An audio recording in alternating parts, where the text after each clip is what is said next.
Army 1910s, when the mascot went AWOL, 800 words. In the annals of college football, there are many painful defeats. But only one game in the 1910s is remembered not for the score, not for the plays, but for a single question whispered for generations. Where did the horse go? It was West Point, the U.S. Military Academy. Army cadets marched in lockstep to the stands. Brass bands thundered, drums pounded like cannons. On the sidelines stood their pride, the mascot horse. Jet black, draped in golden trim, a flag strapped to its saddle. To the cadets, this horse wasn't just a mascot, it was destiny on four legs. And then, destiny bolted. Moments after kickoff, the horse reared back, let out a shrill neigh that witnesses compared to a bugle blast, and sprinted straight off the field. Not a trot, not a stumble, a full cavalry charge in the opposite direction. It leapt the boundary, stormed through the gate, and vanished, leaving behind a team that suddenly looked like soldiers without rifles. At first, fans thought it was a joke. Then they saw the cadets. A dozen sprinted after the horse, boots clomping, hats flying. But no man in polished leather shoes could outrun a creature designed by God for exactly this purpose, fleeing in style. The opposing fans roared with laughter. The Army players, meanwhile, froze mid-huddle. The scoreboard might as well have already read defeat. From that instant, the game collapsed. Passes went wild. Tackles missed. At one point, a halfback caught the ball, stopped dead, and glanced at the sideline like a man searching for his missing soul. And the opponents? They scored at will, marching up and down the field as if Army had surrendered before the first whistle. Later, investigations revealed disturbing evidence.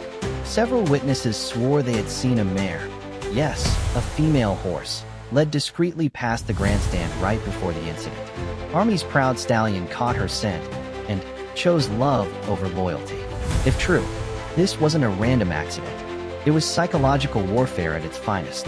Forget blitzes and trick plays. The rival school had weaponized romance. But the sabotage was only half the story. Army's own cadets believed deeply in omens.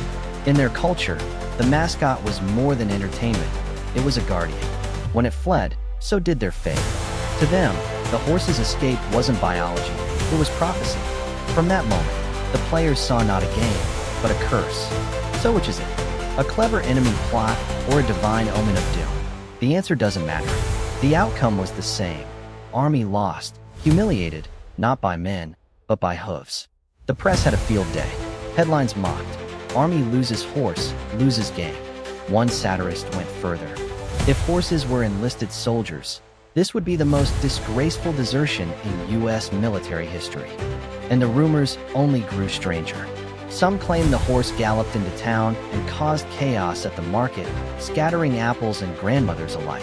Others said it dove into a nearby lake, surfacing triumphant like Neptune himself. One cadet whispered it never returned at all, that it defected to the rival team's stables, where, legend says, it was fed better hay. Back at West Point, the embarrassment was unbearable. Meetings were held.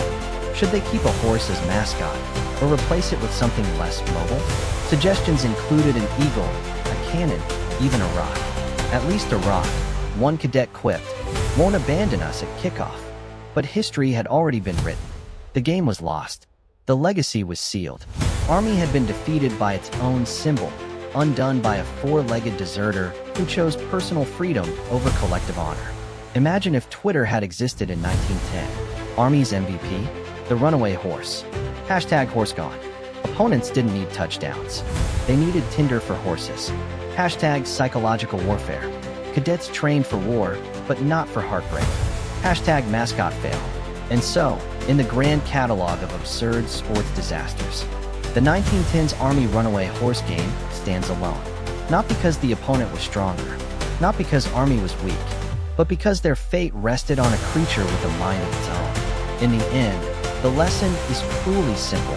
You can drill soldiers, you can polish boots, you can write playbooks in perfect order. But if your horse decides to quit, no amount of discipline can save you. This wasn't just a defeat. It was history's loudest neigh, echoing through time, reminding us that sometimes the game is lost not by men, but by the mascot that chose to run.